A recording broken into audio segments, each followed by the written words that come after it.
We provide you the platform to turn your dreams into reality. Give wings to your aspirations with KR Mangalam University. Bihar विधानसभा चुनाव को लेकर सरगर्मियां तेज हो गई हैं। भले ही अब तक चुनाव की तारीखों का ऐलान न हुआ हो, लेकिन राजनीतिक दलों ने अपनी कमर जरूर कस ली। एनडीए से लेकर महागठबंधन तक सभी जीत के लिए जोर लगा रहे हैं। जहां एक तरफ एनडीए में बैठकों का दौर तेज हो गया, तो वहीं दूसरी तरफ महागठबंधन में भी मंथन जोरों पर है। इस चुनावी रणनीति को तैयार करने के लिए ही महागठबंधन की बैठक हो रही है, लेकिन इस मीटिंग में सभी की निगाहें असदुद्दीन ओवैसी की पार्टी AIMIM पर है। भले ही बैठक तेजस्वी यादव के नेतृत्व में हो रही हो, लेकिन नजरें सिर्फ और सिर्फ ओवैसी की धमाकेदार एंट्री पर है, क्योंकि इस मीटिंग में ही ओवैसी की पार्टी को लेकर बड़ा फैसला होने वाला है, जो बिहार की सियासत को हिलाकर रख देगा। जानकारी के मुताबिक महागठबंधन की बैठक में चुनावी तैयारियों, सीट शेयरिंग पर चर्चा हो सकती है।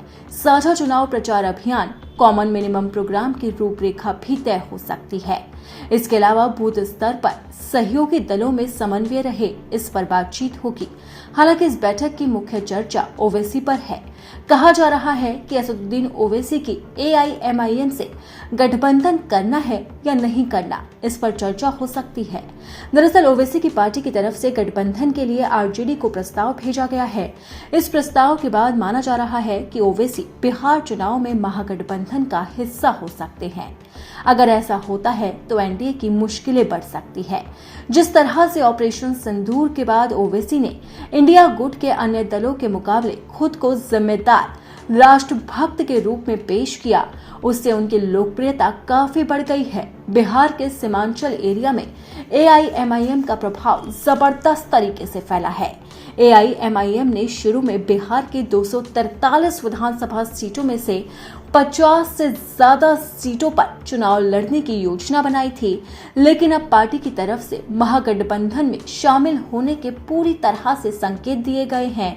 इसे लेकर माना जा रहा है कि पार्टी महागठबंधन में शामिल होने के बाद कम सीटों पर भी चुनाव लड़ने का फैसला कर सकती है।